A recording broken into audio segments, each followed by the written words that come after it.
Hello, everyone. Welcome to HannahJoyTV for another community conversation. We are 5 days away from Election Day. Wow, wow, wow. And we are joined by some special individuals to weigh in on all this, give us tips and encouragement. We have our dear sisters, Mimi and Bemnet, who are two of the co-founders of Habeshas Vote. Welcome.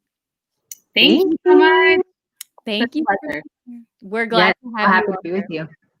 We're so glad to have you all here with us. And so we just, to everybody who's tuning in, this duo right here, they have strong Texas connections. So if you're in Texas, let us know. Definitely comment and let us know what city or state you're tuning in from. But I really just want to do a quick introduction of these two briefly here. So Mimi Woldeyohannes is a special projects and community manager at the 74 Million, where she manages special projects and oversees a dynamic partnership. She's also a member of Delta Sigma Sorority Incorporated and serves on multiple boards, including New Leaders Council, Washington, D.C., and the Teach for America D.C. Region Alumni Organization. A proud Texas native, she is currently based out of the greater D.C. region. Welcome, Mimi. Thank you so much. Thank you for being here. And then we have our dear sister here, Bemnet Meshesha. Meshesha.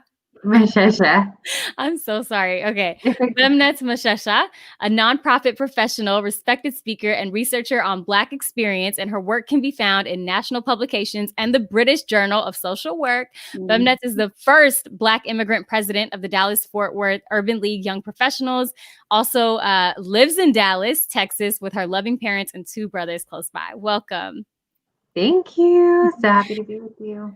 We're glad y'all are here. Again, apologies for that butchering of the last name. I get that all the time. And so my apologies to my dear Habesha sisters here. So let's talk about Habeshas Vote. This is a new group that has emerged thanks to leaders like yourselves.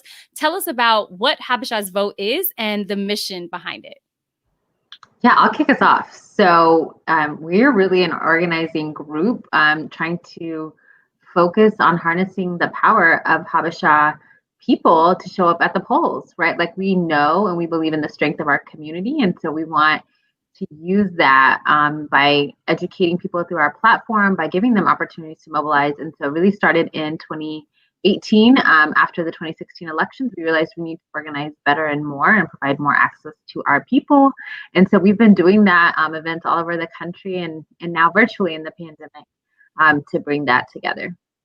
And you've been doing a wonderful job with so many collaborations, hosting town halls, a strong social media presence. Mimi, would you say, some of the impacts that have already happened with the forming of Habeshas Vote? Yeah, I mean, it's only been 2 years. I feel like we've accomplished so much in this short period of time, but I will say partnerships mean everything. So this is something I do on my professional life, and I also do this. We also do this in Habeshas Vote, and we know that we work better when we're together. We work better united, and we're more effective, and we're stronger when we work in solidarity. And so one of the biggest partnerships that we were able to pursue this year was with Habesha Networks, and you all know that they do amazing work. They have chapters across the nation, and they have ambassadors in literally every large city. And so it was just a pleasure working with them. Like, they are so incredible leaders across the country, and they have been able to mobilize and organize their communities and bring them around, for social causes, for community service events and things like that. I've went to a couple of their events in the DC area, and I know they've hosted a couple of other events in Dallas and whatnot. So it's just been this partnership with them has really helped elevate some of the work that we've been able to accomplish this election cycle. I will say the first event that we were able to host with them was our town hall. It was last month, and Hannah, you were actually one of our speakers, so thank you again for that. And that town hall reached a lot of folks. So we had 120 people join us live, which was huge to be able to gather that many people across the country to get them engaged in these topics that they may be, kind of uncomfortable or maybe unfamiliar with. But everyone was like really enlightened and super engaged, and the whole conversation was very insightful. It was definitely an amazing turnout, amazing platform, and of course event there. And with Habeshas Vote, this is going to go beyond Election Day. This doesn't just end on November 3rd. That. Which I absolutely love. Yes. you all are going to be working around the clock year round, which is so important. So, if either of you all could just even share how important it is to vote in this upcoming election and year round and in the primaries and in every 2 years for the governor races, whatever that is, why is it so important? I'll start and then Mimi can tap in. I think the real question is, why isn't it important, right?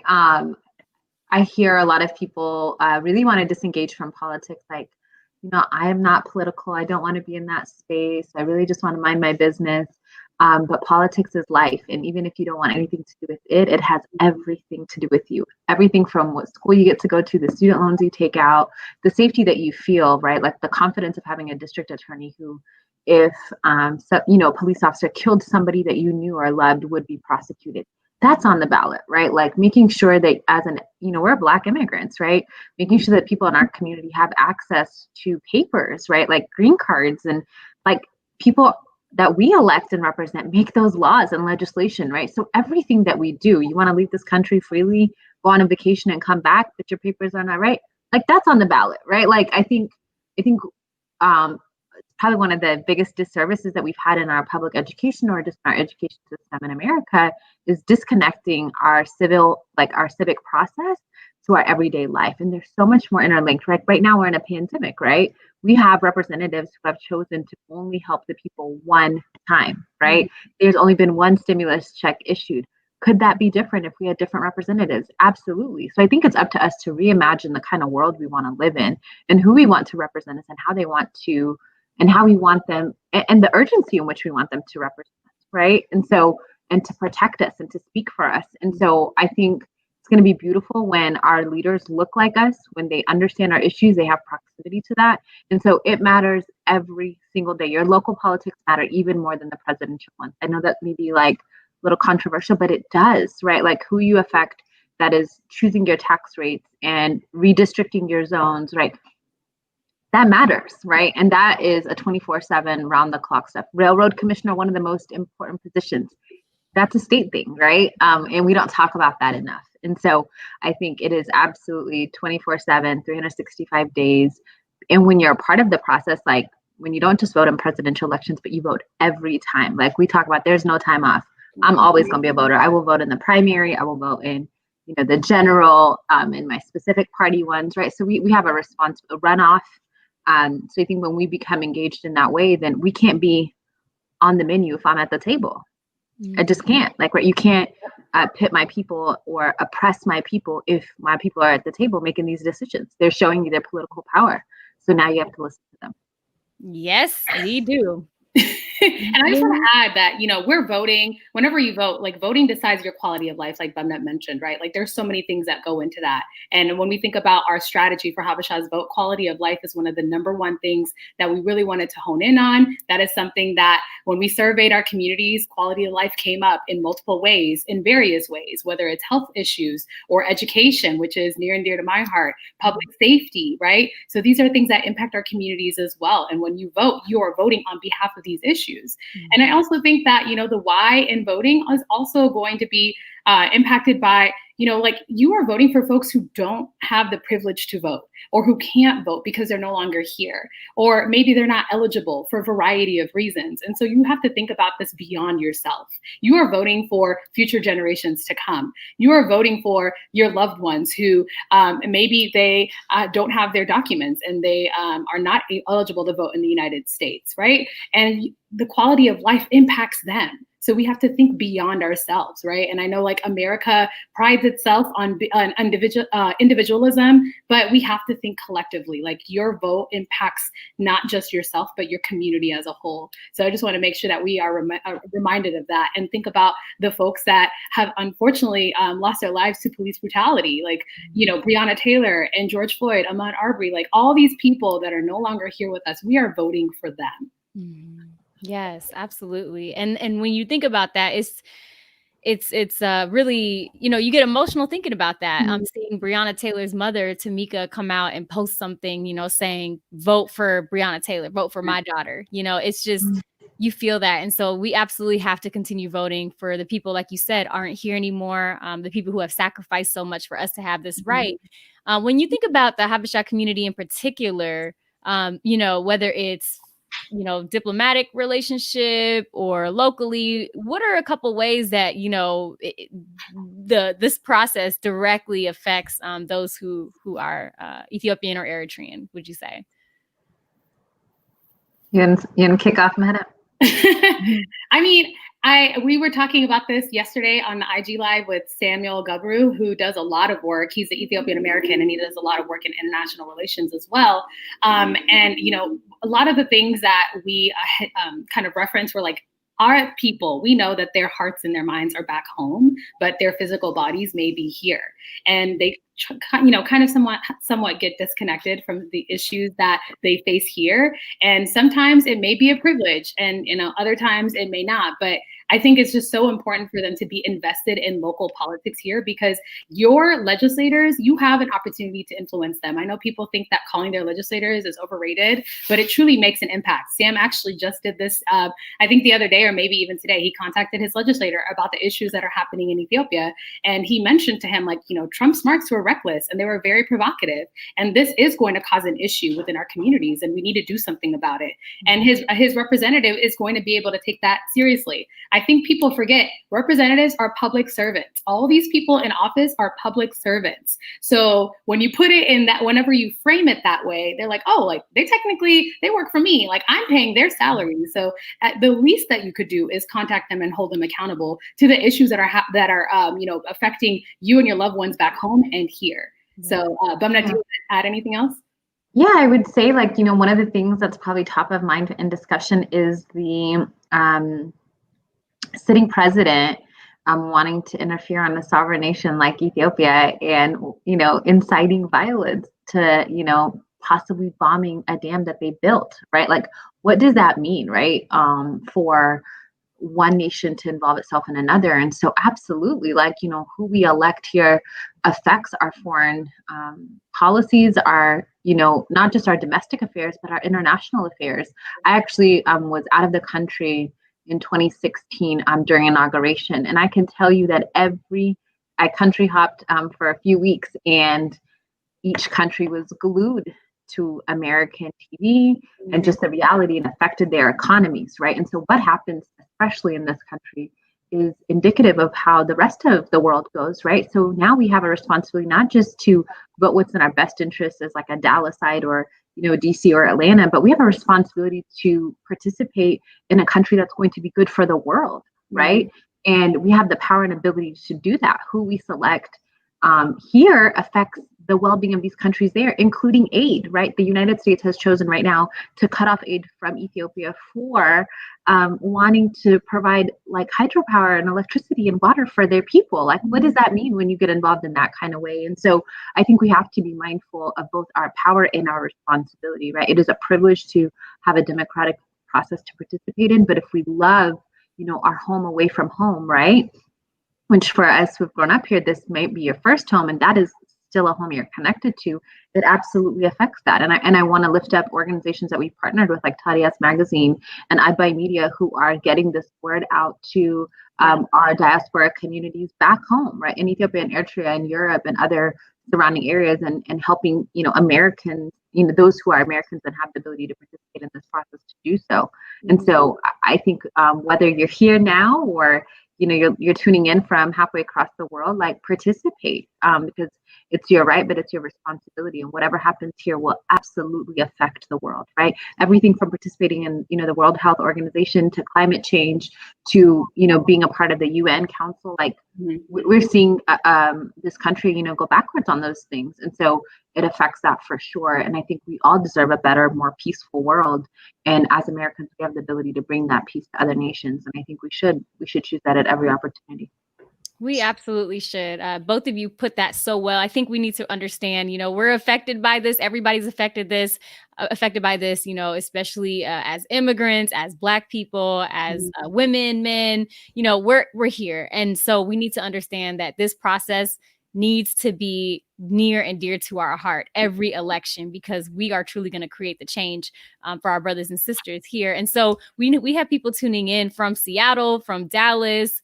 We have people in the DMV area, Tennessee, Minneapolis, Alpharetta, Georgia. And so the work that Habeshas Vote does, it really is for the entire country, right? This is a platform that brings together people, that provides encouragement and information. So with that being said, I know we've talked about different tips and tools and we keep sharing them, but I know there are some people watching right now who still haven't voted, or maybe for the next election, they can use some of this information. Any tips and tools you want to share with anybody watching?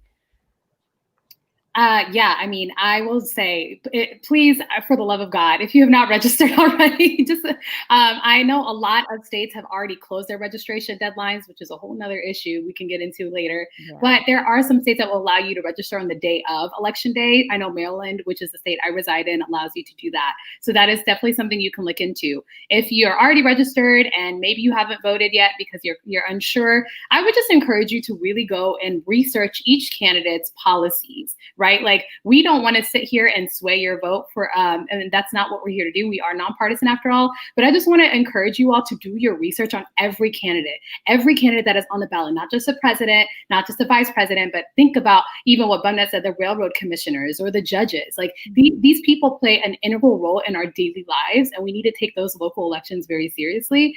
Also, I would just want to make sure that you know that you have all sorts of resources.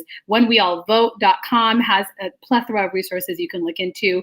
I know IWillVote.com also has a lot of resources, such as where your polling place might be, and other things that you might need help navigating for to get ready to vote. And I would just also want to mention that whenever you do, if you are facing any issues, maybe they might be long lines, or maybe a polling site closure might have happened, please make sure you find a way to report that, because voter suppression is real and it's running rampant right now, especially in these states that, you know, these legislators are afraid of losing. So please, please, please make sure you're just staying aware and observing those types of, you know, sketchy things that might be happening, and report it when you can. Very important to do that. I think leading up to election day, it's so important. Even right now, election day is today. It's happening right now during early voting. With that being said, if your state is offering early voting, please make sure you do that. I know in Georgia, we have it until this Friday. If you have not voted, please go vote early, because you want to avoid those, you know, November 3rd.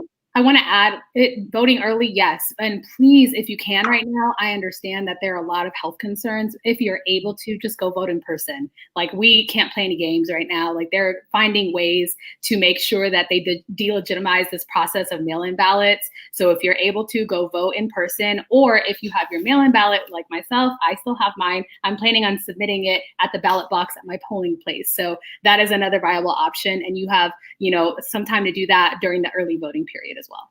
I love to hear that. Love to hear that. Thank you. Go ahead. I would love for you guys to program a number in your phone and save it so that you can pass it on. It's 866-OUR-VOTE, which I think becomes 687-8683. You guys look that up. But 866-OUR-VOTE, this is the hotline that you can report. This is a group of lawyers who are ready to activate. They're ready to file lawsuits, litigation, injunctions in the courthouse. They're ready to mobilize, dispatch, right? Send poll watchers, like, to locations where you're saying this. And that makes me really excited. Like, that is the most beautiful part that I've seen in this 2020 election, is that people are finding creative, legitimate, and organized ways to solve for various issues in the process. And so that's a resource for us. It exists, right? So when that happens, like, immediately call them, right? Like, have your, you know, make sure it's in your phone, your friend's phone, and their phone, you know, like, let's make this number widely known in our community, so that when, not if something happens, but when something happens, we know exactly what to do, and we are empowering the people in position to intervene. I love that. I think that is such a great point, because we have to make sure we're participating in this process from beginning to end. So whether that's researching the candidates, to Mimi's point, to reporting anything you see, to our sister Bemnet's point. So we appreciate you, sisters, because all this information is so important. And so, you know, we talked about this a little bit, Mimi, but leading up to this election, we're seeing record turnouts, but that doesn't mean, it's going to go one way or another. So can you talk about the importance of showing up until? Yeah, I mean, these numbers that we're seeing are very encouraging. I know we're seeing these numbers in Texas, right? Like Texas is a swing, well, we consider it to be a swing state. It does make a huge impact. Officially, yeah. Yes, it is officially a swing state, great. And, we're seeing these turnouts, these record turnouts across the country, really. Even in Maryland, they just recorded that yesterday. And I just want you to be encouraged by the fact, like, this is great. Like all these first-time voters, people who haven't voted in a while, and maybe they've been inspired recently to cast their vote. It's wonderful, but do not be fooled, because what you will notice is on election day, Republicans, conservatives, whoever will be at the polling places casting their votes. So they will be able to finally swing the election. That's what they did in 2016. And I just really, I'm going to go ahead and just be very transparent about this. I do not want to see that happening in this election cycle. So please, please, please, please go vote early, and make sure you submit your mail-in ballot, and also make sure you're taking other people and voting in squads, because we cannot let this election just fly by. I think the other part I was going to add is, like, I know it's like really easy to be anxious, right? Like, I know I feel anxiousness. And so a good way to combat that is doing more, right? Like, what is within your ability to control? Like, can you donate to a candidate, right? Like a candidate that you believe in, that maybe they're local, or to a presidential candidate, or to some we have incredible senators or potential senators that are up right now, right? So, like, put your money where your mouth is, right? Put your money where your values are. Like, candidates are not won by like emotions. They're won by organized groups, and they take resources to be able to get out the vote. Yeah. So that's one way. Another way is to do it yourself, like mobilize. Like, I know that I need a walk because I'm stressed. Okay, I'm not sleeping. I'm up early, late at night. So really good way for me to get some good energy and also burn some calories. But it's a good endorphin release for me is to turn on my Apple Watch and like go and canvas, right? So that looks like a specific candidate or a party, and they give you a list. It's literally an app, and you can just like go knock on doors or just do some literature drop, right? Some little, and they have a plan, right? Like, they know who they need to target. They just need people to show up and help them, right? So I think being involved, phone bank, if you want to be in the comfort of your house, maybe it's cold where you are, like it is cold in Dallas right now, which I don't even know what's going on because we're never this cold, right? We're like in the 30s right now. And you just want to like phone bank, so send some text. Like, these apps, you can literally send hundreds of texts in minutes, right? So I think it's also like being able to do as much as possible. So instead of just like sitting back, if you've already cast your ballot and you're like biting your nails, like, we're not helping each other, right? Like, hit up your own phone. Like, okay, don't phone bank with anyone else. Do your own phone. Like, do your own like contacts, right? Hit them up. Like, make sure everyone in your phone book has voted. Maybe they need a ride. Maybe they need you to encourage them. Like, I pick 10 people every day for the last 2 days, and I will until election. And I just say, hey, sis, have you voted? Hey, bro, have you voted? They're like, I did, but my mom didn't. Thanks for this reminder. Let me text her, right? Or, so you don't even know. So I believe in the ripple effect. I really do. It is what grounds me and encourages me. Like, you have no idea what your one act of responsibility will do for our community. And if you can just focus on what you can do and what is in your purview of control, man, can you imagine if all of us just did a little bit of that after we've cast our ballot or before or whatever, we'd be good. We don't even need the polls because we know we're out here doing the work. Right? Transformational change. That's how it happens. That's a great point. That is a great point, because for a lot of people, we've already voted, but when you are able to stay engaged, it does bring you some sort of comfort. And also, the finish line is right around the corner. Let's not forget that. We are 5 days away. We are almost there. Let's keep pushing. Let's keep going. We are almost there. And, I was talking to Mimi, our sister here, before we started, and, just being transparent about this, I think we're all a little bit, feeling a little bit anxious, a little bit anticipation, and that's normal. We're all experiencing that. It's going around everywhere. And you had mentioned maybe even after this is over, like taking a social media break. I'd love for you to just share that really quickly with anyone watching who may need to consider something similar, as I probably might as well. Yeah, I mean, we are in this era where information is constantly being thrown at at us from all perspectives, all day, every day. We're glued to our phones, and we're glued to the TV, whatever screen we're looking at. It's all sorts of information. And I think sometimes it just makes it very difficult to process and to just hear yourself think.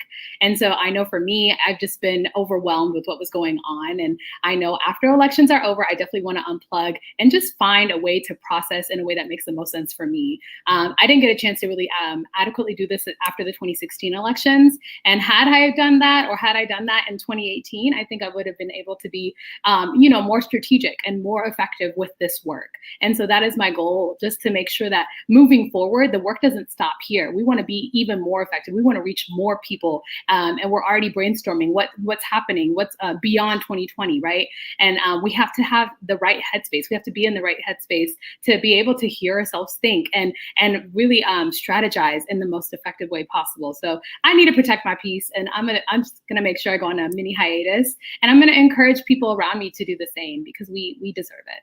We sure do. Yes. And I think one or two things that I would do before then is limit your news intake before that. Like, I need to do that. I'm a news junkie. I will read, no lie, 50 articles a day. And I'm just like, right? Like, I'm analyzing, I'm a numbers girl. I'm like, all right, what's the chance? As if I'm like running these campaigns, right? Not. And so I think we just need a little like reminder too, you're just one person in this big world, right? And so I think limiting your intake at night, like before you go to bed and in the morning, in these next 5 days is going to be critical. Like, I'm not going to have changed the world by consuming 50 articles before 9. Yeah. It's not, right? So I think protecting your peace looks like that too. But two things I wish I did in 2016 I didn't do is decide who I'm going to be on November 4th, right? Like, I wish I decided what I was going to do and who I was going to be, no matter the outcome, right? Like, what are my values? What am I for? What am I going to fight for? What will I be against? Like, what is my plan, right? And then the second part to that is like, what is going to make me feel safe, me and my family, right? No matter who wins, right? What do I need? What are those tangibles? And so if I could focus on getting those things in place prior to these elections, I would have been in a much better situation. And I think the other part we need to say out loud, and it's okay, is things may not go the way that we want, right? Like elections, like some of these races, like maybe in our local city or in our state or even presidential, may not turn out that way. And we still have a responsibility to overcome, right? But I'm going to invoke Asada Shakur's thing, like, it is our duty to win, right? To fight and to win, right? And so winning doesn't stop on November 3rd, even if the results are in your favor, right? And so I think just, it is possible that things don't turn that way, and we still have a responsibility to overcome, right? So I think if we give ourselves the room to imagine that things can't go the way we go, sometimes it kicks it to full gear, sometimes it gives us the peace, but I think mostly it gives us the resilience to push through. Amen to that. And to your point, we have nothing to lose but our chains, and we will continue to push and continue to fight, and we will continue to overcome. You all have been amazing. Thank you so much for spending so much time with us tonight. Just to really quickly want to shout out some of the people tuning in. We have people from New York City. We have people from Alpharetta, Georgia, from the DMV area. We have people from Minneapolis, Tennessee, Canada, Dallas, Texas, Seattle, all wonderful places that definitely need to stay connected with Habeshas Vote. You can find them on Instagram, and I'll let you all maybe share some parting words and then how they can stay connected, because this is a platform everybody definitely needs to stay connected with. Yeah, we have a call to action, right? We wouldn't be an effective organizing initiative if we didn't have a call to action. So first and foremost, I just want to say, if you have not done this already, please make sure that you get involved with the Habeshas Vote Challenge by making sure you're following us on social media, you're tagging us, whether you are voting, whether you're dropping off your mail-in ballot, whatever it may be, maybe you're taking other people with you. Please make sure you're tagging us in these efforts so we can highlight your work and really just celebrate you. We have a filter that you can use that we've created. Our other co-founder, Helen, who couldn't join us tonight, helped create it. So please make sure that you utilize that. And we also have a template that you can fill out to really just let folks know what your voting plan may be. Another thing that we just want to make sure that you are fully aware of is that we have a pledge. It's called the Habeshas Vote Pledge. And this is what Bemnet was hinting at earlier. The pledge is to do more, right? We can't just stop at voting. Like, that's great. And we can't just stop at mobilizing and organizing. We have to go beyond that. So if you are sitting at home, you casted your vote, you're twiddling your thumbs, you're taking in all these news, you're like, well, what more can I do? Instead of, filling yourself with all the anxiety from the polls and whatnot, make sure that you actually take the pledge to do more, which means that you can phone bank for candidates, you can donate and support the causes that you believe in. You can make sure that you're educating other people on candidates and ballot measures and things like that. Maybe, folks are still quite unsure what's on the ballot. And so you can help educate them and break it down for them. You can work at the polls. I myself will be working at the polls next Tuesday. So please pray for your girl, because it's going to be a long day. But, this is a time to get involved. And so if you're able to do so, please take the pledge. Yeah. And I would just add maybe one or two more things to that. I too am joining Mimi. I'll be a poll worker as well. But between now and Tuesday, I am block walking and phone banking every day. I literally just went and picked up my lit. So you can catch me getting my calories burned and miles in, right, between now and then. But I wanted to mention a couple of things. Do you live in a swing state, or do you know somebody who does? This is Pennsylvania, Wisconsin, Michigan, Georgia, Arizona, now Texas, Ohio, right? Yep. These are also Habesha hubs. I know they are, right? And the work that I'm going to be doing after this election is finding out who are these Habeshas and we're going to asset map. We're going to find out what's our strong suit in these communities. But until we get to do that, you guys are eyes and ears, right? So who do you know that's there? And can you text them? Can you call them? Can you ask them how you can help them mobilize their community?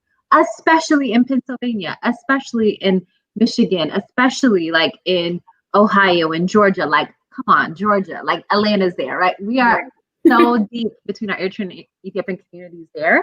So I think that's one. Two, I just want to shout out Habesha people doing this work. We have Habesha candidates up and down the ballot across the country from coast to coast, right? I'm happy, we can drop them too, but find out who they are and support them. That takes a lot of courage to run. So if you can do something, throw some dollars towards their campaign or phone bank for them or whatever, do that too. And then I want to shout out a group of people got together and, even though we're nonpartisan, I think it's amazing when we organize. So Dr. Manna and, some of her colleagues have created Ethiopians for Biden-Harris, and you can donate through there and volunteer with them. And that's also another opportunity. So definitely think about that. And I know when we talk money, people get a little overwhelmed. Listen, I'm doing $20.20 and asking my friends to match that. That is one brunch. But when you think about canvassing, that's 20 doors. That makes a difference. City council's votes have been lost by less than 20 votes, 7 votes, 10 votes, right? So you could be helping somebody turn an election, right? So don't think of yourself as too small or inadequate or you're not well resourced. You are. You can make a huge difference exactly where you are with what you have. Definitely do more in these swing states. I think Habesha people can be the difference. Ethiopian and Eritrean voters can literally swing these elections in these states. I believe in us. I know that we have the people power to do that. We have the Mahabar power to do that. Right? We have all these networks to do that. This is what we do. We show up thick for our weddings, our hazans, right? We mobilize naturally. That's what we do. And so help us mobilize to make a difference in these communities for sure. Yes. Can we clap it up, everybody? Thank you. Thank you. I feel like we can stay here all along. We'll wrap up here. You all shared so many gems. We just want to say thank you all to Habeshas Vote and to you two, Mimi and Bemnet, for all the work that y'all do on the front lines, whether you're at the polling locations, whether you're doing it through virtual gatherings, just across the board. We thank you for organizing this. Please make sure everyone goes and follows them because it's so important that we stay connected and we continue to build together. And remember, you are not alone. We're all feeling all sorts of feelings right now. It's a part of the process, but to their point, keep going. Let's do everything we can by next Tuesday and even beyond. And I know we'll feel better knowing that we each did our part. So thank you. Thank you again for all that you do. My pleasure. And it's an honor to be here with you all tonight. As always, to everybody tuning in from Denver to Canada to Seattle to LA to DMV and Dallas and Atlanta, much love, sending out peace, love, and positive vibes.